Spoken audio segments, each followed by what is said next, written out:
মোৰ যিটো অনুভূতি তাৰ ওপৰত মই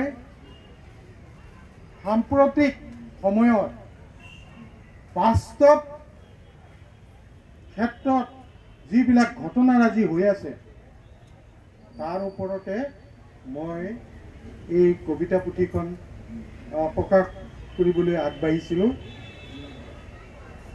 আৰু মোক কেইবাগৰাকী কবি অগ্ৰজ তথা আমাৰ জ্যেষ্ঠ কবি সাহিত্যিক তেখেতসকলে মোক উৎসাহ উদ্দীপনা দিছিল।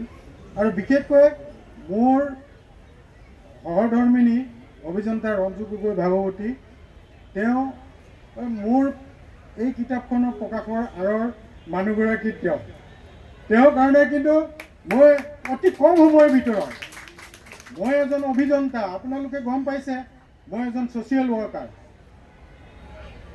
প্ৰকৃতিৰ কাৰণে কাম কৰা মানুহ, গতিকে সমাজৰ কাৰণে কাম কৰা মানুহ আৰু সমাজৰ কাৰণে মাত মাতা মানুহ। সেইকাৰণে মই প্ৰতিবাদী কণ্ঠ বুলি এখনি কবিতা পুথি প্ৰকাশ কৰিছোঁ।